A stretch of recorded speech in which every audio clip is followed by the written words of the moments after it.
me know that I'm starting a hangout. Thanks, phone, for telling me that my hangout has started. Good to know. Good to know. All right, Devin, I know you've been gone for a long time. Yes, You ready? You ready to do I this am. thing? I am totally ready to do this thing. Okay. Let's get Well, started. we're gonna be a little rusty today, guys, because Devin, Devin hasn't been in the reins on the saddle, so to speak, for quite some time. I'm gonna use as many cowboy things as possible. All right, 5, 4, 3, 2.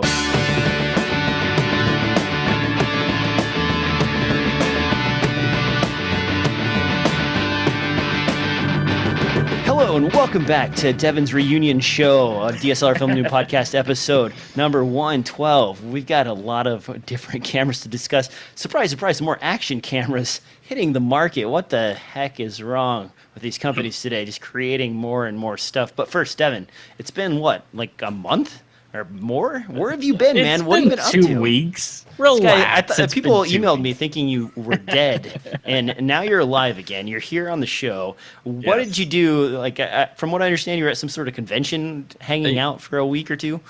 Yes, I was working for CBS at the Republican National Convention in Cleveland. So that was kind of interesting because it was a whole lot of nothing for us because we are what is known as pool. So that means all the 5 networks all pitch into one camera crew. Usually another company will handle transmission and a bunch of other stuff. And so we were it was our turn, CBS's turn, to be the pool for the RNC. And most of them are like on the floor or they're in the stands with their cameras and video switchers and running around doing all kinds of crazy stuff. We were tasked with the press releases, which the RNC did like 1 20-minute press release every morning. That was really just like, here's what we're going to do today. And it just listed off the schedule. And that's pretty much it. There wasn't really anything interesting about questions from the press or anything like that. Well, the thing is because we're pool, that kind of prevents CBS from taking us away to go do something else elsewhere, because we have to always be ready in case the RNC decides or Trump or someone else decides to do a press release. We have to be ready to jump on it and broadcast that to the 5 networks. So no one did that, though, including Trump. So there was maybe 3 or 4 morning meetings that we covered. And then that was all we did for about 2 weeks. So You basically just like hung around a hotel room and then like woke up, had your coffee, shot your morning press release, and then hung out the rest of the time. We hung out for the rest of the time. It was still a little tough because we had to wait kind of till the event was over. So we usually didn't get back to the hotel till like 1 a.m. just to make sure they weren't going to do anything. And then because we're proactive, we get up super early. So even though it's like a 9:30 presser, we get there at like 8:30. Which means we get up at like 7:30, so we know that all of our gear is charged and ready to go. So, but it was still fun to walk around Cleveland and everything else, and we got to enjoy some of the bars and stuff like that all around the area because there wasn't a whole lot for us to do in that situation. So, but still, I enjoyed it. I had a blast. Oh, I don't know. It sounds nice. I don't mind hotel life for a little while, but that's a lot of waiting, especially staying up till 1 in the morning to hopefully catch some magical press release. That never comes. I'm glad to have you back, man. And I'm glad to be back. Some other news Devin was telling me. Can I spoil this? Is you're leaving your home state? Is that what I come to understand? Yeah. No, I am. I'm moving to California, kind of around the Los Angeles area, just to try something different and do something a little different for myself. There's 1 or 2 opportunities out there that I'm exploring, as well as all the work that I've accomplished here is kind of starting to die off and not really going anywhere. So it's just it's an opportunity for me to go out and make mistakes, and I'd rather do it now than later. There's time for me to kind of settle down and get a stable job and work a 9 to 5 or something like that. But for now, I kind of enjoy the uncertainty of it. You gonna do any narrative? I would love to do narrative. That's my whole reason for trying to get out there, is try to explore more narrative options and short films and do a lot more stuff like that. As weird as it is, because so much right now of what I do with being a technical director and everything else, it's all broadcast. And that's what I've been doing for the past 2 years. That's really what I'm trying to get away from. And I'm trying to move more into narrative and get on more sets and do something different, something more fun and interesting to see if I love that more than broadcast. Well, good luck, man. Maybe you can get in on a documentary or something like that. On my end, you guys have heard from me like not more than 3 days ago with the Planet Mid show, but I can say that right now in the studio closet right next to me, I am home brewing some hard alcohol apple cider. Apparently, one of my friends put me onto this. You can dump some cider yeast into a bottle of apple juice and let it ferment for about a week and a half to 2 weeks, and it makes like a pseudo cider slash apple wine sort of thing. So if it doesn't explode, I've got it in a secondary containment unit right now. I could end up with some alcohol by the gallon. So we'll see how that turns out. But other than that, nothing new to report. I have a small dog attacking me right now. And I think with that note, Devin, it is probably time for the news. Time for the news. Time for the news. First thing up, and I'm not even in the right spot here, is actually a weird action cam. I mentioned at the top of the show that action cams have continued to be released, and this is one that is yet to be available in the United States. It did show up in Japan. I got this kind of weirdly via some YouTube links that kind of drug me off into the wrong direction. Then I found this camera. It's the FDR X3000. Now, this camera is only available for sale in Japan right now, and it is Japanese language, but you can buy it on Amazon for $742. Now, the reason I bring this action cam up is Devin and I both pre-ordered and got these Yi 4K action cams, and one of the unique things about them is the ability to image stabilize at 1080p via the sensor and some gyroscopic motion sensors inside of the device. Well, this camera itself does something a little bit different, and you'll see right here from the diagram that there's arrows. What does that look like, Devin? It looks like it's optically stabilized, DJ. Holy crap, optical image stabilization. So and a tiny little camera. What they've done here is they've included optical image stabilization in the camera, allowing for the capability of 4K internal image stabilization in an action cam. Now, it has made the price hefty, and Devin, you had a concern about image stabilization in a camera like this. What were you thinking? Well, there's usually, a few moving parts. You're talking about lens elements, which we tend to think about taking care of and being careful. And I imagine them being thrown around, being dropped, and everything else.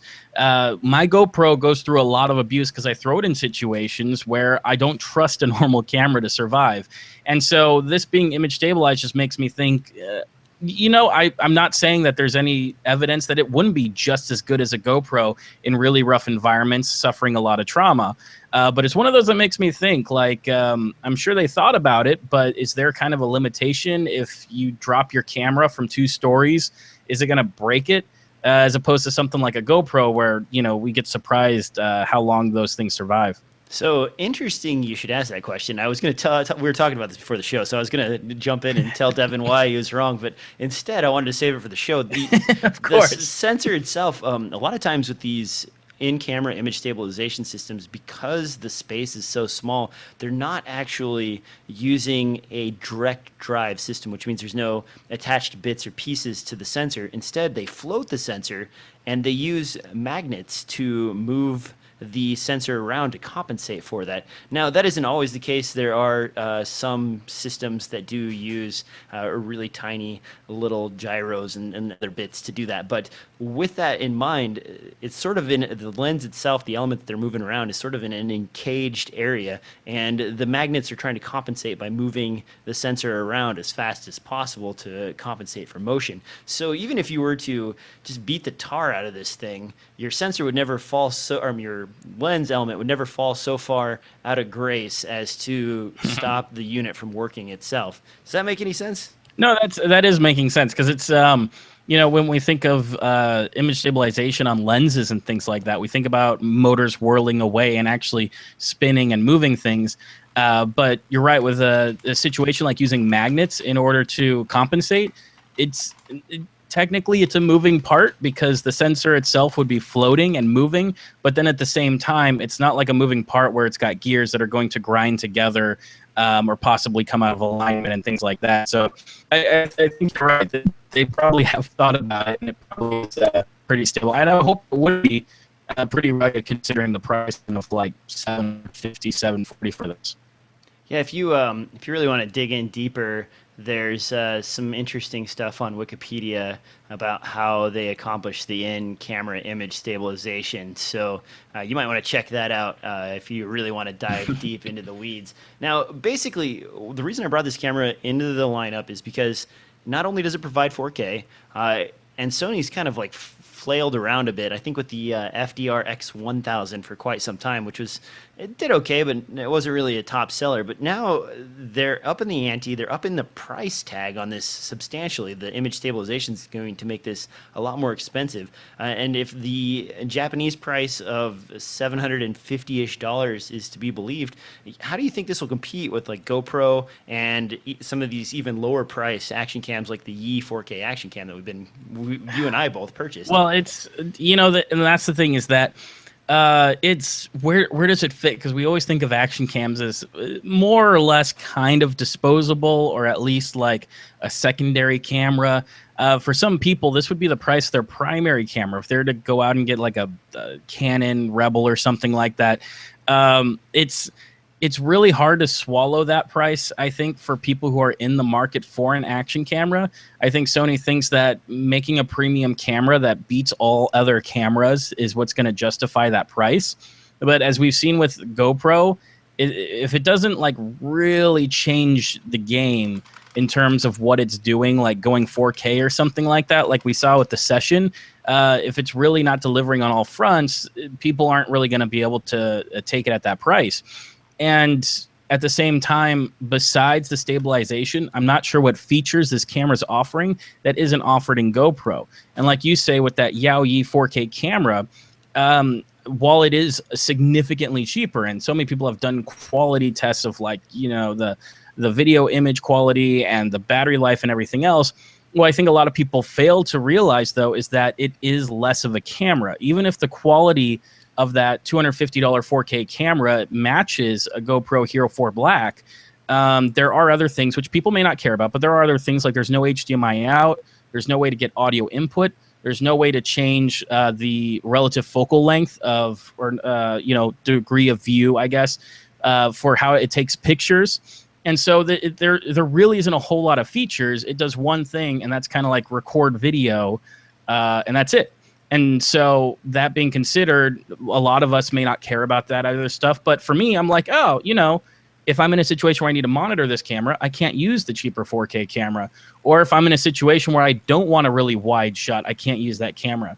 And then some other features, too, that I don't think are totally necessary, like the built-in de-warping. I tried it out, and it does work pretty well, and I think it's pretty impressive. But the only time I would do that is if the camera's locked off, because as soon as you start to move a camera that's like kind of de-warping that extreme, to me, it feels like a fisheye effect. It's not even so much that like you just see a fisheye effect, but I feel like the edges are so stretched that when you move, things accelerate so quickly out of the frame. It's kind of a weird feeling, but it feels off to me if there's a lot of movement with that turned on. So it's all give and take.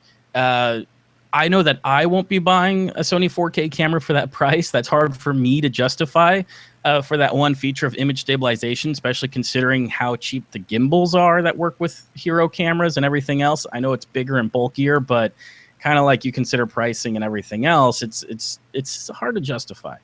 Now, I'm looking online right now, and you mentioned camera prices. Imagine for a moment, if you will, picking up a Panasonic GX85, which is about $600 for the body, maybe $650, and you can get it with a kit lens, the 12 to 32 millimeter, for around $700. So that's in the same price comparison category, and that has a lot more big boy There's a lot you can do with it. Exactly. And if you're thinking like, well, would I go with this or would I go with this other one? And it's like, man, at $700 and some odd dollars, you better really have a good, compelling argument for getting a camera like that. And it's exactly it. I think you've hit it. It's the fact that camera, action cameras kind of have a narrow use case for us as tools for telling stories and making films. And that's partly because of their look. That's partly because we can't really control their lens choice and everything else. So it's like it fits very well and does one job very well. But to spend that much money for something that does one thing very well, when you could spend that money getting a more general purpose camera that could do a lot very well. So Now, speaking of saving money, let's talk about some lenses here. And this is kind of interesting. We've been talking about on the show for a couple weeks now about Samyang and their 50mm f1.4 Sony mount lens. This is supposed to be significantly cheaper, about $699 compared to the $1,200 or $1,400 and $1,800 respectively. They're asking for their 55-1.8 and their 50mm f1.4 that was recently announced. Now, what's interesting about this is some of the early reports on this, and this is from camera rumor or SonyAlphaRumors.com. Man, that's a mouthful. Who's actually covering a French site and translating. And if you look at these results, the Samyang, according to at least these sharpness charts, is showing better sharpness in the center overall and in the corners compared to the Sony Zeiss 50mm f1.4. So less than half the price. Right. Image quality seems to be, and this could be a fluke. Maybe they got a really bad copy of the Zeiss 50mm f1.4. But look at these numbers, Devin. What do you think? Is this just a fluke, or do you think we could have a winner on our hands as far as the Samyang 50mm f1.4 is concerned? I think, like you've experienced with some of your Sony glass, is that it's not like Sony makes bad glass, but then I think there's several situations where, like the Zeiss name doesn't mean anything when it's coming from Sony anymore. And you consider like a lot of this stuff, and it's like it's kind of marketing. And is Sony kind of pulling a like, we'll cut back our price on the camera bodies so that when you buy our glass, we're kind of making some of it back there because so few people make glass for our cameras. I think that the fact that they came out with something that's cheaper and performed better just tells me that this market is ripe for third-party companies, your Samyang, Rokinon, whatever, to come in and start messing about and providing good native options for Sony bodies. Because I think thanks to the A7S and all that it's done for that Sony brand of mirrorless cameras, I think there's enough people walking around shooting on this stuff that there is a market for third-party to come in and start making great glass for it. Well, Sigma already has the MC11 or MCS11 adapter that's from Canon to Sony mount. Do you think we're going to see more of that in terms of Tamron and maybe Tokina and these other lens manufacturers? I would think so. I mean, it's pure speculation, though, of course. Yeah, so it's all speculation, but I would doesn't have any inside track because it's not like when you consider, you understand a lot of electrical engineering stuff, making these kinds of mounts and things like that and the way they communicate, it's all rather the same. Like if you make a piece of Canon glass that fits on a Canon and works with a Canon, it's not that much different to do it for different brands once you understand the way that they're using their technology. So it's totally, I think we just haven't seen it yet because not enough people have been shooting on Sony cameras. I know a few of my friends who really love the Sony DSLRs, but I never saw anyone actually in the public shooting with one until the A7S came out as basically a hybrid video camera. Most people were using it for video, and it's exploded. And now when I was at the RNC, everyone that had a mirrorless was shooting with an A7S. I really didn't see any GH4s. It's like the year of the A7S II, because anyone who was shooting mirrorless, which I would say is like a third, because it's either they're on cell phones, believe it or not, doing Really? Facebook Live. Yeah, I mean, the smaller productions like blogs and small internet channels, they just use their cell phone and they do Facebook Live and they go, look, I'm live broadcasting and it's costing me nothing compared to, the literally $1 million that get thrown in for these big networks to do live broadcasting in these situations. Obviously, the quality of the product's much different. But I know people use their cell phones, and I've seen people who go around with like kind of smaller news cameras if they're a solo person. And there's, of course, the more serious productions that have spent like $20,000 on an ENG camera. But whenever I saw mirrorless, somebody using a DSLR, it was either a 5D, which I'm still seeing out there for video purposes, or it was the A7S II. So kind of interesting. It was the A7S II with Canon glass, keep in mind. A lot of L glass on A7S IIs, but this really feels like the year of the A7S II for people who shoot mirrorless. So I was kind of surprised at that, and it just makes sense for these companies to get a hint and go, we could probably make some money if we start, producing our more affordable glass in this market. Now, you mentioned the A7S. In a news situation, I don't think the GH4 would really be appropriate, especially like on convention floors and things like that. It's way too dark for a GH4 in a lot of those, isn't it? I mean, Uh, 1600 ISO, you'd be pushing it, and you'd even with a wide open aperture f1.4, you're probably at the limit unless you have external lights of some kind that you're carrying around with you. in most cases, you're kind of right, but you got to remember that more or less the competition, the GH4 is maybe about as noisy as a 2/3 inch $20,000 Sony XD cam. Like when you compare their gain, like we're talking about really small sensors, and obviously when you spend a lot of money on an ENG camera, it does really well for a 2/3 inch sensor in low light, but there's just physical limitations right now with the technology we have. So a GH4, you're right. It doesn't bend as well in those situations, but it's also not surprising that when it's low light, there's some noise, and people come to expect it in news situations and in the broadcast industry, because that's what digital video cameras have been doing for a long time. So you're right. There was still also a lot of C300s out there, which, perform pretty well in low light, and I see a lot of people defaulting to that. It sounds like, too, some of the major networks may be dropping the ENG cameras you think of, the ones that everyone thinks of when they think of news, dropping that for specialized Sony F5s.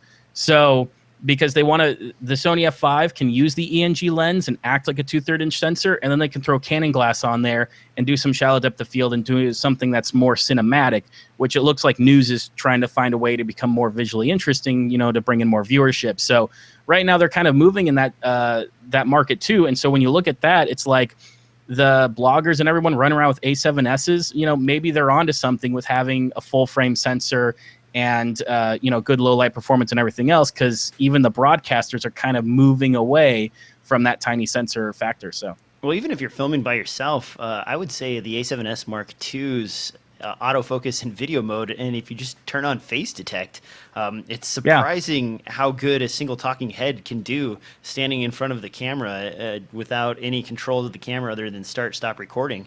The AF system will kick in and really shine. I don't see. I don't know. When I'm thinking about it, as a person who doesn't do news very much, but occasionally has to do like convention coverage or something where you have to be nimble, an FS5, it's still a little bit big compared to a A7S Mark II. So, if you really wanted to just be nimble, you strap the audio adapter on there, put a decent boom mic of some kind on there, and, as long as you're shooting on like a 35 millimeter f2, you don't really have to be that far away from the camera to fill up the screen, and you pretty much could run the camera from, an arm's reach out to hit the button, and a single light, maybe two light sources at the most, and you'd be cooking with grease. You'd be able to go shoot whatever you wanted. And that's so tempting compared to some of these other things, especially since it's the full frame sensor. Right. The image quality, if they're really looking to go more cinematic, I mean, I shoot on the GH4. What you have to understand too is that while it may not necessarily get all the way to you in a certain quality that you expect, their broadcast won't touch anything that's like 420. It has to be 422 or better. And that's just broadcast standards. And with the emerging Rec 2020 color format, and we're looking at possible HDR TVs in the coming years and everything else, they wouldn't necessarily go for that. But you're right. Like, I kind of see smaller ends, or as what they call VJs, which are journalist reporters who shoot themselves. They're their own camera guy, audio guy, and journalist and producer, all the same person. They usually run around with those kind of handy cams, those, prosumer level video cameras, JVC, stuff like that. And this might be a good opportunity for them to start exploring mirrorless options where they're even smaller, even lighter, easier autofocus systems and low light performance and all that kind of stuff. Be really fascinating to move into that market. Like I said, though, you'd be surprised how many people are walking around with iPhones, just hooked up to Twitter and Facebook. It's surreal. Yeah, seeing someone do an interview on a freaking iPad, it's like, what are you doing? And they've got like an XLR audio input and like a Right, giant yeah. case around it and like lens adapters. Like at this point, you might as well just get a real You camera. just Come get a on. camera. Come All on, right, moving on. Let's talk about the giveaway real quick. This is sponsored by Planet5D.com. Thanks, Mitch, for jumping in on this. We're giving away this guy right here, which is the Cineo Matchbox. It's a $4.95 value. I think they're giving away 2 of them. And it is a sexy little light that fits on top of your camera and provides quite a bit of output for the price. The giveaway is for several of these. So swing over to planet5d.com/giveaway noob. Again, that's planet5d.com/giveaway noob. Sign up and sign your friends up, and you can get 10 extra entries into the contest to win this beautiful little light. Devin, you said you saw some of these on the show floor at the DNC? Yeah, because just about anyone who has an ENG camera, they usually have a friction arm on top of their camera, and they have one of these lights. And the friction arm kind of helps them to keep it off camera so it doesn't quite look at like a deer in headlights. But I actually saw, I think, probably 2 of these that some people were doing in place of LEDs because they're small, they're very bright, they can reach, and 2, with it being, a kind of a big soft source, it's not quite as terrible as the old school way of doing it, which were like tiny little HMI lights that ran off of the big battery in the back. That would give you this really harsh light that's kind of close to the lens, and it wasn't great.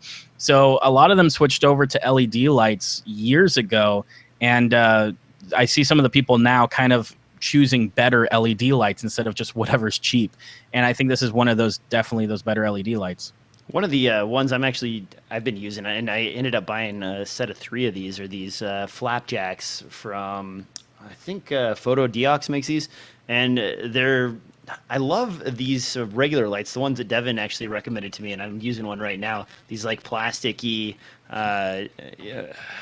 edge lit LEDs basically with like a nice color range, but they are plasticky, and I've already broken a couple knocking them over and tripping over cables and so they're on. Cheap. But they're super cheap. They're like $40, and they put out a ton of light. The light looks really good, but I can keep several of those cheap ones in my bag for danger, and then several of these flapjacks for tougher situations where I might knock it over or bust it. This one's actually fallen on its face 3 or 4 times, and it still looks nice and good. So that's kind of what I'm moving to. I'm really loving these tiny LED lights in general, and the Cineo Matchbox also looks like a sexy deal. Now, talking about lights, this one's actually new from Aputure, and those guys have been doing a lot of good stuff with their Lightstorm and some of these other light systems that they're putting out. And this time, we're getting a tiny, cute little guy right here. This is the Aputure AL-M9, and you can see for about $45,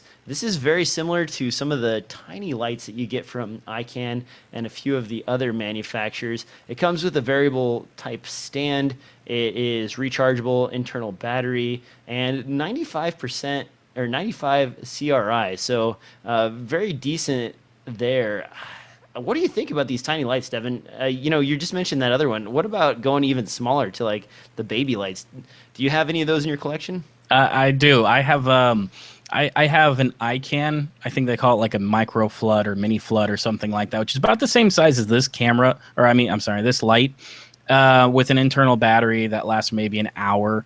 But I'll tell you what, I spent $50 on that a couple months ago, and I wish this was coming down the line because the light coming off of it, I don't have any scientific instruments, but I can just kind of tell when the CRI is like only maybe 80 or something like that. I can just kind of see a little bit of yellow in it or a little bit of pink, and it just doesn't have a very, a very good LED light coming off of it compared to some of my pricier, bigger ones. And Aputure, I feel like since they stopped with the what was the old panel called? The 586 or something like that. I think so. That sounds the right. The 5 something. When they upgraded those to the 672s and they brought in that high CRI rating, I feel like since then they've been killing it because they've been producing great lights. They've been focusing on hard lights as well as like lights that are more adaptable. And this is one of those situations where I wish I knew this was coming because I would have much rather spent my $50 on something like this. than the iCan, but I needed a little micro flood for what I was doing, and so I went with it. And as they show on their little video of their product, really great for like simulating a computer light, or it's great for a car light to put in the dash to like kind of fill in a bit of the shadows for a nighttime car shot and stuff like that. Refrigerators, whatever, you name it. These things are just super useful. This video. I know it's a different kind of video. I don't know. What, am I entering the Matrix or something? When I'm for right? those of you listening, the video feels like some sort of cyberpunk. It does. Montage it feels from like the 90s. Or like early 2000s kind of like cyberpunk thing. I mean, Aputure, I think they're just trying new stuff. They don't really have a style of advertising yet. I think they're trying to figure that out. But nevertheless, I think they've been killing it. I would love to get my hands on one of these kind of lights because it looks like it's just a good light all around to have. I like that this is 5500 Kelvin too. Some of the small lights out there, like the icans, have kind of a wacky like 4900 or 4900-ish or 5100-ish, 5500. And I feel like that's because they're compensating for the fact that they're so blue, but you're also not getting those other colors in there. So they're trying to like minus the blue out of it, but you just end up with this weird color space. I mean, I don't know a ton about color science, but I have heard that people are now starting to walk away from CRI as a rating. Because while it is pretty effective at telling you how good of a quality of light you're getting, CRI gives too much credit, I guess, to having a big green spike because it's only looking at the representation of 8 or so colors. So they can actually kind of be off and you can still get a decent rating on it. I think for my purposes, everything I've seen that's over 95 has really looked brilliant.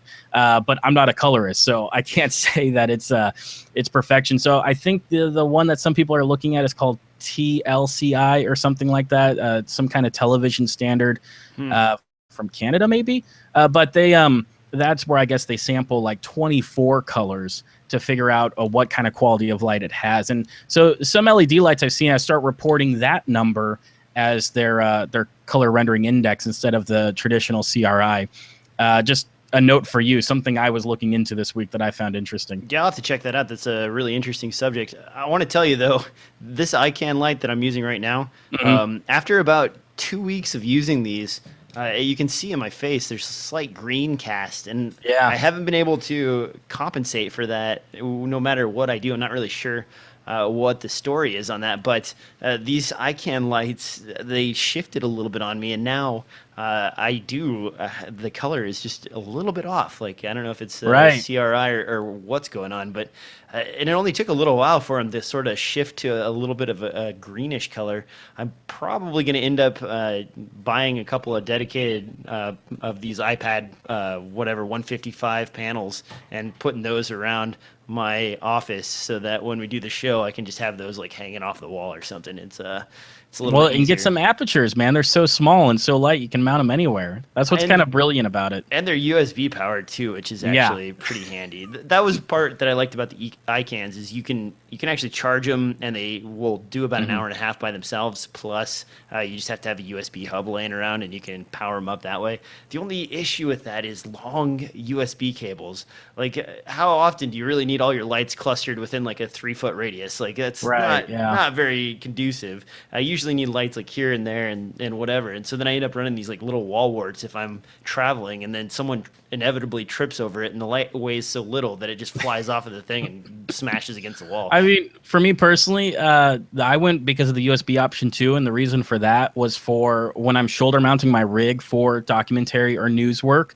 Having the battery being able to charge that light and just kind of maintain power to that light, but I also unplug it when I need to and move it somewhere else. It's kind of cool that I can like arrive on a location with the light already charged because it's been running off the battery. And if I go, oh, I should really set up this light over here so it looks better, I can just take it off my camera, put it there without plugging in anything or hooking up a battery to it or carrying around a battery. So like as much as I was thinking and a built-in battery is kind of silly in actual use, it's kind of nice that you have that ability in a split second to go, oh, I should move this over here and I don't have to worry about cables. Yep. So that totally works for me, and that's why I'm in love with them. Well, and it's super handy too when you just need to shoot something for like a minute or two and you just put your light on. Because I mean, a lot of times you're not going to be. And you don't want to bring out like hours. a 1x1 and a light Exactly. stand and it all just that gets stuff. ridiculous. You're just like, oh, here, let me hold this light up real quick. I got it. Okay, done. Walk off. Go do something else. Way easier.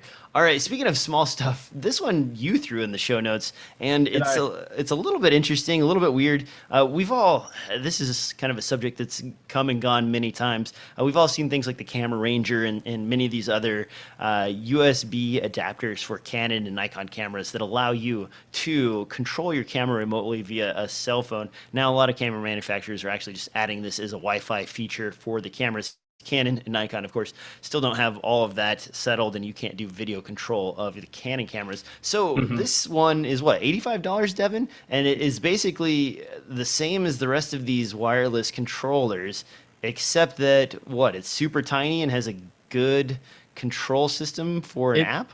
It does look like they've thought about the app design. Obviously, this is an Indiegogo, so most of our warnings still stand of like, it could be a completely different thing that doesn't work at all once you get it. For me, it was kind of nice to have such a small size. There are apps out there for free that just with a wireless router, you can do a lot of this kind of stuff. But in this case, it was kind of like, I like the size of it. I'm not a Canon shooter, but it's, I'm always keeping my eye out for stuff like this.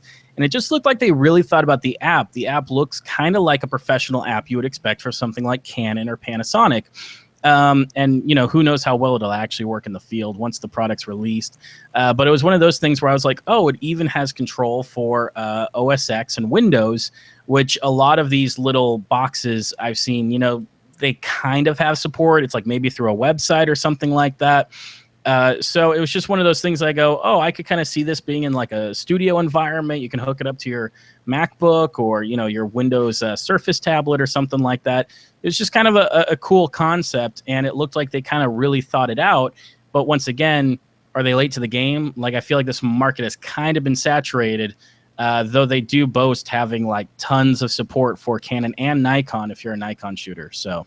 Yeah, the list of cameras that are available for Nikon and Canon is actually pretty formidable. Here you go, folks. And it covers quite a few cameras. The one thing you mentioned, studio shooting, I don't know, to me, and I've worked with people that just do like stock footage and studio shoots all the time.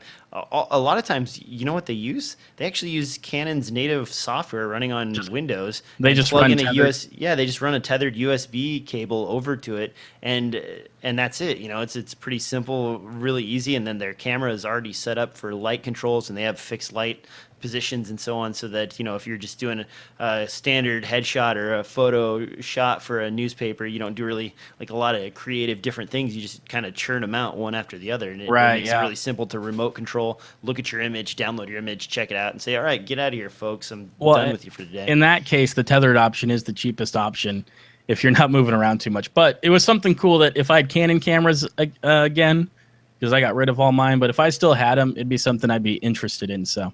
I'm still sitting on all my Canon class. Come on, Canon, the 5D Mark IV. Hopefully that thing isn't a beast. All right, moving on. We've got a couple more things here in the show notes. And this one is actually, I should have transitioned with the moving on. Have you ever wanted to fly in a blimp, Devin? Have you ever thought about floating through the sky in a aerial balloon? Well, you can't, but your quadcopter now could, or your whatever. You can. This is a weird design. It's interesting. What are they doing with this, Devin? It looks like a balloon/drone, basically. Yeah, it looks like a hybrid unit, and they're trying to accomplish two things here. Because for one, when you run a quadcopter, as you know, they're dangerous, and when they fail catastrophically, and it's kind of scary, and you don't really want them hanging over people. Hence, some incidences where when people are at concerts and stuff like that, they get injured because of the props and everything else spinning around. So what Panasonic has done, and this is from Panasonic, they've kind of combined the two. They've really enlarged it. They've made a huge balloon, and then they've put the rotors kind of inside that balloon. And the reason being that they think that this is a superior product is, one, it's safer because of the fact that the props are only used for moving and changing altitude and things like that. They aren't really actually used for lifting it. Instead of like a 15-minute flight time, you're talking about a couple hours easy, because it's really a blimp. But unlike a blimp that usually has two small rotors underneath it and is pretty slow, this one you can have a lot of control over. So with that same kind of quadcopter design, they kind of like merge these two concepts of a blimp cam and a quadcopter cam into something that is safer. They say it would be quieter because they're I guess the blimp material or something like that's going to kind of bring down some of the noise, and it doesn't have to spin the rotors as much to move around, as well as then having a small hub for the camera underneath it that you can do all your typical gimbal stuff, turn, pan, and all that. And they're talking about, because there is battery life available, actually using lights inside the blimp, so the blimp acts like a giant softbox. So considering all those concepts, it could really make it a great use case for indoor stadiums, for conferences and events, possibly lots of stuff. And there hasn't really been pricing or anything like that. It's just kind of been videos of like, hey, they're talking about it. It's not being used yet. So I think it's probably just a patented design that they're trying out. But all in all, this kind of gets me interested, because back before everyone got started with quadcopters, I had a friend who thought blimps were going to be the big thing. He's going to be able to buy a big blimp for like a couple $1,000 and then rent it out to all these events and everything else. And no one really bought into it. No one really wanted it, which was unfortunate. And then quadcopters came along, which were great for outdoor stuff, but still you had the danger of being around people and everything else. And so we've kind of seen a good and bad from the quadcopter thing. But I think that they've really got a winner here. They make this work, and you can have it up there for an entire hour-long, 2-hour-long event. It's really cool. I just think it's really cool. Do you think something like this would actually be practical, though, outdoors in a windy environment? Because, I mean, I could see this in like a sealed dome or a big sports arena where it sort of is like its own atmosphere, and you could, because you're just really kind of keeping the buoyancy and moving it slowly across. But how do you think something like this would fare if you were trying to shoot, say, an outdoor arena or something that wasn't in an enclosed environment? Well, that's exactly it. I wouldn't know until we kind of see it in action. I'm thinking to myself that it may be able to hold up better than what I typically think of a blimp, just because blimps usually kind of work off of a rudder system, and it makes it hard for them to react to wind blowing and the environment around them. But here you still have some of that quadcopter concept where using accelerometers and everything else, it could be reacting to being blown around a little bit. I think that there is limitations. If there's any kind of a strong breeze, it's going to carry this thing away, I'm sure of it. But it may be able to kind of survive in an outdoor environment if the wind is light enough. So, it'd be interesting to see. I really want to see one in real life. I want to see one in person and see what it looks like and what it's like to fly. So speaking of drones, I got two other drone things that I didn't throw into the news, but they're kind of interesting. Did you see that DJI pushed out an update for their drones that limits them flying over areas where firefighting is taking place? Oh, I did see that. Yeah, because apparently, like, people have been stupid with their drones. Well, yeah. So a couple of helicopters / planes that drop water and other flame retardant systems on these fires have been blocked from flying because people have gone up with their quadcopter to get this beautiful footage of the fires so that they can sell it to news stations and put it on YouTube and whatever they're doing with it. And and because of that, this DJI is basically working with another company that is harvesting the data straight from the federal government's registry, showing you where the fires are taking place and what's going on, and then sort of geofencing those off, similar to what they've been trying to do with airports. I don't know if this is a mandatory update or not, but I do know that it was released in the latest update. Do you think we're going to start seeing even more stuff blocked off from drones? I mean, they've already got the Capitol knocked out. They've got certain airports, monuments, like soon sporting events. Maybe what's next? I would think so, and probably not even for the reason of copyright for concerts or other things like that. I think really It's unfortunate, but it's just people who aren't exercising some common sense when it comes to piloting their drone. I mean, any place where there's actual aircraft flying around is not where your drone should be. And any place where security is a concern, you should not be flying a drone around there. And I think some people just, they don't think 2 steps ahead for how may this impact other people. Because you're absolutely right. Those drones go up and they see the drones and they go, we can't fly our possibly life-saving helicopter or anything else in that area, because if there's a collision, something happens, you could be talking about people getting injured and killed because these things are interfering with larger aircraft that are actually carrying people. So a lot of people think, oh, it's just my little drone, who cares? But there's, huge planes that get taken down just because a large bird gets sucked into the engine. I mean, imagine what would happen if you've got all this plastic and lithium ion batteries and all this other crap that gets, hits a plane or gets sucked into something. So it's unfortunate. And I think, we're going to see this emerge. It's really hard to enforce, and that's what kind of sucks about it. And that's why it'd be nice if there was some common sense. Because when you think about it, the hobbyists who've been flying RC planes for a long time, we never had any of these issues. It's the fact that quadcopters have gotten so cheap and people have thrown cameras on it, and that's exciting, that this is now becoming a problem and needs to be something that we discuss. And we've seen how slow the FAA was at understanding drones in terms of the regulations, because it started with just, it's like, RC planes, it follows the same rules. And then it became like this whole, you need to get registered and all this kind of stuff for it. And you can't use it commercially without like a really big expensive license. And now it seems to like have come back full circle with just kind of like, it falls under hobbyist rules for the most case. So it's one of those things that's like, it's unfortunate.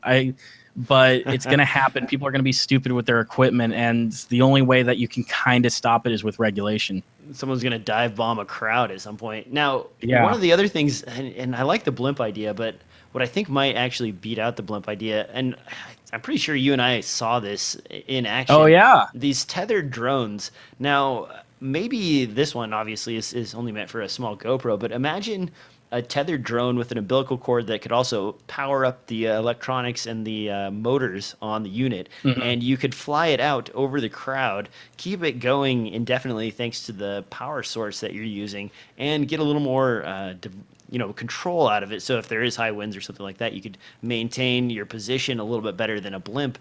Imagine something like that being used as a stadium cam, so to speak, or an overhead cam. I mean, wouldn't that do the trick as well?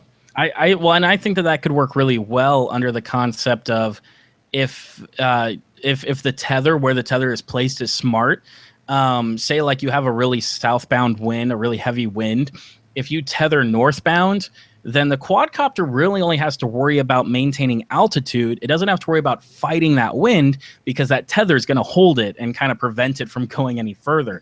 So I think that, that could be an excellent way to kind of pop up some cameras and get some unique perspectives and things like that.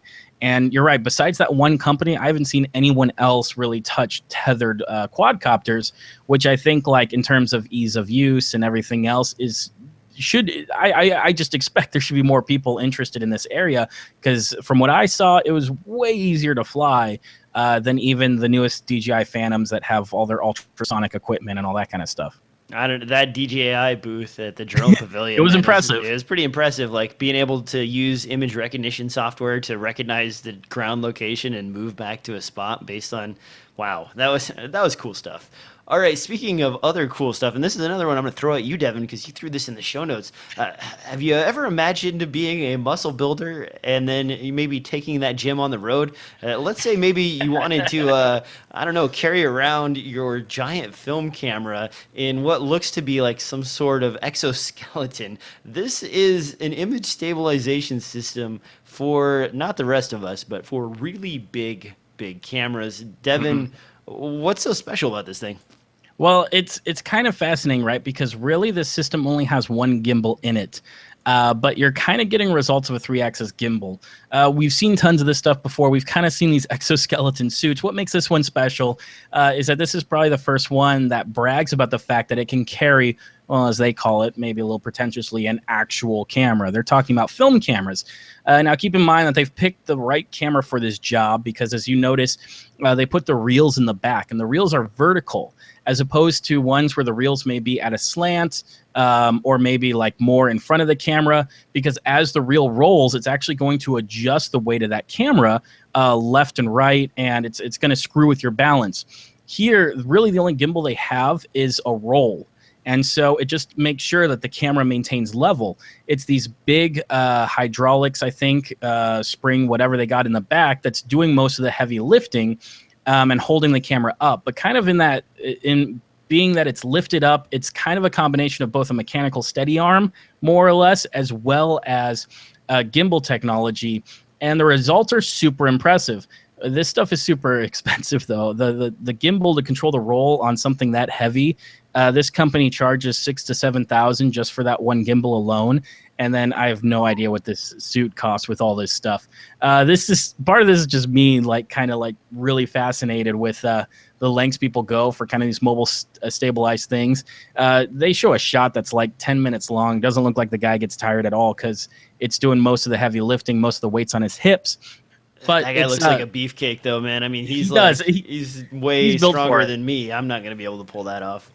But still, it's kind of fascinating, and it's possible, maybe we see something like this shrink down and come down the market later on. But for those people who are running around with 35 millimeter reels, this could be an opportunity for you to get a shot you wouldn't think of, because 3-axis gimbals cannot carry huge lenses, huge matte boxes, and all the other stuff that usually goes into a feature camera like your Aries and all that. See that right there, where you almost couldn't get through the door because it's so freaking big. That's crazy. So it's a really interesting rig. Man, I don't know. When you get to something that looks like you're in a Batman film, it's almost time to rethink your strategy. Maybe installing a dolly in a track might be a better approach than doing something like that. I don't know. Have you seen those wire cams? I've seen some really great shots, and they weren't just 100% practical. They had green screens and locations and so on, and they did. I can't remember what movie it was, but I was talking to the guy that shot it. It was a lower budget indie film, but they managed to rent this wire cam, and they started out with a green screen and a window. And so they faked the outside exterior of the building. They fly the camera in through the window and then go down the halls on this wire cam and then turn the corner and into a room. And the shot looks gorgeous when they were done compositing and putting everything together. And it's the quintessential, hey, I want to do this in one take. Look at how awesome I am. And, it's as the camera's coming in through the window, you pick up your characters, walking next to it, and then they follows the character, switches off to the next guy, and, rolls into the room. And I didn't realize that wire cams were that versatile until I saw that. Apparently, there's a system in there where even though it has strategically placed mounts to hold the wire supports, the roller that goes on the wire cam can actually roll over those nubs that are supporting the wire without tripping up the camera at all. And so it has some sort of spindle or something like that just goes across it, rolls over it, and then continues on without stopping it. I'm not 100% sure the mechanics of how that works, but it looked really, really cool. No, and I mean, you're right. While people develop technology like this, people have been doing really impressive shots with a lot less for a long time. And it's still, I think, for a point, steady cams haven't gone anywhere. Everyone keeps thinking the gimbals and everything else are oh, you get that steady cam look without a steady cam. But just like these guys with this big exosuit, whatever contraption, it's, a steady cam works just as well. It doesn't nearly cost as much either.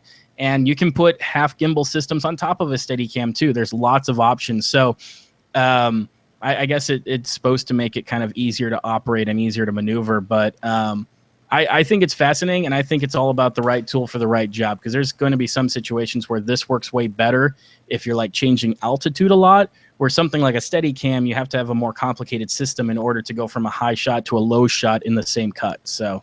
Now, while we're talking about these systems being around for a long time, have you ever seen that old 1990s Jean-Claude Van Damme motion and video a demonstration. It's like it's got a guy in like white shorts running around him, and then they like switch over to this like push cart dolly with like a suspension system to do these beautiful up and down shots and like rotate the camera via controller, and then you get this like motorcycle close up with the key. I'll put a link to this in the show notes, guys. If you want to check it out, it's kind of hilarious. But they're, it's all the technology that we see today, only done in the 90s. So like twice as big and bulky. And look at this. Oh man, they're flying a camera through on like a giant suspension line. Oh, it's just some great stuff. I'm sorry I got distracted with that little mess there. But it's a great video. It's a great video. It's really fun, and it's got Jean-Claude Van Damme just like running around like a crazy man. In fact, that's in the show notes right now. Okay, last thing on the show notes before we get out of here, and it's probably time for my dinner after that. But we've got this Nebula 4100 Lite. Now, Nebula has been doing really good action control suspension systems. They had that, what was it, the 4500 or 4900, the one that had the springs and I the think that's a 4200. 4200. And now this looks like one that's meant specifically for the Sony crop sensor cameras. Is that correct? Probably the A6300? Yeah, and I think as well you can make it work with something like an LX1000. So, what's the price on this, Devin? That one is $600, I believe. Yeah. Now you got me looking at that, and then I fell into a rabbit hole on Amazon at the same time, and this is completely distracting for me too. But look at this guy. I mean, I know it's stupid and it's cheap, but it's like a tiny microscopic iPhone stabilizer. Yeah, it's two axis. It looks like it's two axis. Does that seem like the case? That's what it looks like. Yeah, it does seem like the case. It's $52 and it holds your cell phone. And it's adorable. Look at this adorable thing. All right, I'm sorry, I'm done. Anyway, that is cute. That's if you ever end up on Amazon and you're just like digging around, that's the sort of thing you find. Anyway, this is the Nebula. They've got some cool stuff. Anything exciting about this? You threw in the show notes. I saw it and I was like, yeah, great, another stabilizer that's meant for a specific camera. But what do you do with it once you've outgrown your camera and move on to the next generation? Well, I mean, for that, if you go for $1,000, that is where you're talking about the 4200 that has quote unquote 5-axis, and that's where it's got double spring arms, kind of like what you find on a steady arm, that actually lifts up and kind of helps to take care of that height stabilization that most 3-axis gimbals don't take care of. So, if you're slightly larger, you're talking about 2 pounds or something like that, you can spend a little bit more. But this one is one of those where I feel like people were kind of waiting for something that was a little smaller, that had a 32-bit processor in it, and I haven't tried like a bazillion different handheld Steadicams things. Other guys have. I haven't, so you might want to go to them for reviews on that kind of stuff. But it's just it includes the joystick too for like pan and tilt control and stuff like that, and I haven't necessarily seen that in the ones that are built for smaller cameras. It tends to just have a button that kind of switches modes. So it was just one of those that, 1.2 kilograms maximum payload, which, like you said, A7S or A6300 or maybe an LX100 or one of those smaller cameras. Just the 2 hours of battery life and the fact that it's small means, hey, you could add some stabilization. But like you pointed out, the built-in stabilization, the LX100, the 1000 is pretty damn good. Well, and I want to see some demos of this, and I haven't seen them anywhere, but there's all these 3-axis gimbals. How do they work with the in-camera image stabilization combination? Does that provide a smoother reaction in the camera, or does that end up screwing things up because there's double compensation? And I have a rig here that I could probably try it out on from Cam TV, but it sounds like you should make a video about it. It's such a pain in the butt to balance those. Like, it's one of the early ones where you have to unscrew stuff and screw it back in again. And it's not, the newer ones, like, there's this transition period with these 3-axis stabilizers where, like, you had to, like, kind of be a clockwork mechanic to work on it. You had to, like, adjust this and tweak this. And now they've got them set up so it's like, oh, yeah, you just unclip this fast release and slide it down a little bit and then hook it back on again. But this is not one of those. So it ended up being, like, a headache for me, and it mostly is a hanger queen. It doesn't go anywhere. But if you know of a video that's already out there that I don't have to recreate, I would love for you to send us a link to that, because I'd be interested in checking it out. Now, we're at the end of the show notes, Devin. Do you have anything else before we get out here? I know you got the Yi Action Cam in your hand, and you also were showing me another 4K Kickstarter camera that you got suckered into. Yeah, well, because it was like less than $100.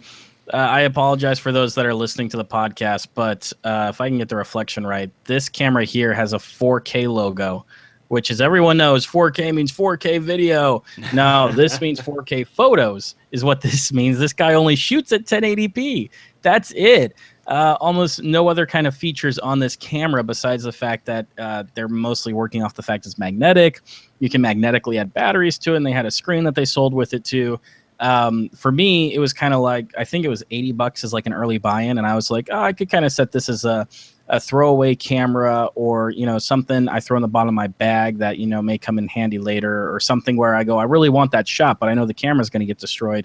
I throw in one of these guys. So, but yeah, things to be aware of, because they did advertise it as a 4K camera, and then I noticed as it got closer and closer to release, they never uploaded 4K footage. All the demos on YouTube were 1080p. I'm like, why? Wow. So it's you know, beware, be very aware. It is a working camera with an app that works, and it does everything it's supposed to do, but the 4K part is a little overzealous. So at $80 though, I mean, aren't there a ton of cameras in that price range or cheaper that are already for sale on Amazon and some of these other retailers? Absolutely, and it probably uses the same board and the same lens and the same sensor. I was mostly going off of the build quality, all the included waterproof accessories and everything else like that. So it looked kind of like an interesting product, and I was like, as long as it captures video, I'm sure I'll find a use for it. Whether it's becomes a glorified webcam or you know, a studio cam or something like that. So. Now, you mentioned the back screen. You've got the Yi Action Cam in front of you. Yes. I've kind of gushed about it a little bit because I think the thing is great. You've seen the screen now. What do you think of the screen on that guy? The screen is actually really impressive. I mean, comparing it to the GoPro screen backpack is not fair, because I think that backpack's like a 360p screen, and this it's been that way backpack right here is because it's awful. old. It's horrible. They should have updated it last year or a year before that to something a little better, charge a little bit more for it, but they keep charging the same price for that screen, which is not impressive. And the touchscreen on the Yaoyi, or however you pronounce it, is actually really responsive. It's really sharp, and I was really surprised at the color and the brightness. You turn the brightness up on that guy, and I'm like, this actually is like usable in sunlight. This is not bad. So I have been impressed with that. I've been a little disappointed at the lack of ports and all the other features that lack on that camera. But yeah, in terms of the screen and usability, it's super fast to boot up, and it's super quick to use, and I love that. Now, a couple updates on that particular camera. I was made aware of a firmware update, a version 1.0.12, I believe, and that added several things. One of them is control inside of a case, so you can set it up to have multiple buttons and long presses do different things, so that the single button doesn't inhibit you changing features while you're underwater or something like that. But the other update is actually that it now allows USB to standard definition output via the USB port. So if you were looking for simply monitoring for something like a drone or it is capable of that. Yes, it is now capable of that, which is nice. The other thing is the app. I mean, I was really surprised. Devin, have you used the app yet?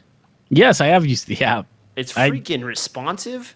You set it up for 5 gigahertz connection, and like the refresh rate is almost 0 milliseconds. I mean, not zero completely, but it's so small. There's very little delay. Exactly. Yeah, there's I can't think of it right now. There's still like one or two features that I couldn't change inside the camera itself, which I think may have been like its volume or something. There was like one or two that I found I had to go into the app in order to change, but For the most part, while the app maybe isn't the prettiest thing out there, it's clear, it's easy to use, and it's stable, which is more than you get from anyone who's not GoPro these days. Well, even GoPro, man. I mean, I just bonded with my GoPro the other day with my phone, and it took probably like 3 or 4 minutes worth of hunting and re-attempts to connect before it finally like worked. And then it was like laggy, and that was just in a mild Wi-Fi environment. The Yi Action Cam, like as soon as I open the app up and hit connect, it's just like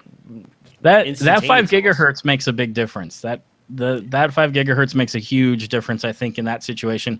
It is, and especially compared to their last camera. I don't know if you've ever used the camera that came before the 4K camera. No. It was touted as being like a really good 1080p camera that costs $100, I think, $80, something like that. That was really impressive. My buddy got it, and his 2 biggest complaints was, one, there was no way to change the mode without the app, because he was actually taking out backpacking and stuff like that, didn't necessarily want to whip out the cell phone, get it connected just in order to change it to time-lapse mode or something like that. So there was no button controls. You had to do everything through the app, and then the app was pretty much all Chinese, and it was broken and didn't work well at all. And it seems like this company had listened to all those complaints, because now we get a screen and a menu system that works great and an app that like works really well. So I'm super impressed with it. Even though I may say that it, is lacking a few features that I like about the GoPros. Well, I also heard rumors that there would be a possible Bluetooth audio adapter for this guy, which would allow untethered audio into it. I don't know if that's the case, but it does have a regular Bluetooth antenna built into the system, and it wouldn't be that hard to change the Bluetooth stream to go directly to the audio via some chip updates. Keep in mind, too, how that would actually be a feature that GoPro doesn't have. Because while GoPro does allow you to use adapters to hook up audio, there really isn't a way to throw a GoPro in a waterproof case and then provide audio to it while still maintaining its waterproofness. So in this situation, you could actually throw the GoPro in a wet situation and have it protected and still provide decent audio to it, as good of an audio as you get on an action camera. So what would be the propagation of Bluetooth though underwater? Going underwater, that's non-existent. I think Wi-Fi probably gets about 2 feet underwater, then it's dead, because of the high frequency and the density of water. But I'm talking about if you're on like a rain boat, or something that's like inclement weather. Yeah, you got rain, you got snow. You can keep your camera protected and while also getting really great audio. I mean, imagine that. Like you snowboard. You can put it in the protective case, go snowboarding, and put, a Bluetooth mic inside of your jacket, and you can sit there and get great audio while you're, getting great video too. So scream YOLO, bro, as you go down the mountain and get it in perfect audio resolution. Yes, absolutely. So, I mean, if that feature comes to life, I'd be very excited for trying that out. All right, that sounds great. We'll have more info on that camera as we mess around with it, and hopefully Devin will be around for at least a couple shows before he moves off to LA and leaves us for his exciting new life as a entrepreneur / filmmaker. On that note, guys, where can we find you, Devin? You just find me on Twitter at DevoCut. Don't you have a website that have the similar name? Yeah, I mean, there's devocut.com, but it's mostly just kind of like real stuff. It's not like I really put a lot of videos or anything else like that. If you want to get to know me or see what I'm working on, it's on my Twitter and my Instagram. It's not on my website. So, all right, guys, you can find me at DSLRfilmnoob.com. You can find me on Twitter at DSLRfilmnoob. You can find this podcast on iTunes and SoundCloud and anywhere audio podcasts are distributed. Don't forget that the giveaway can be found at planet5d.com/giveaway noobs. So check that out if you want to win some free stuff. Thanks for listening. Thanks for watching. We look forward to your comments on YouTube and other locations. So be sure to leave them. Tell us what you think. Make sure you give Devin that a boy for showing up for an episode because it makes him feel a lot better. He thinks that he doesn't bring enough to the show, and I think he brings a lot. So I enjoy Devin immensely, and I love having him. We'll see you guys next time as I stroke his ego on another exciting episode of DSLR Film Noob Podcast.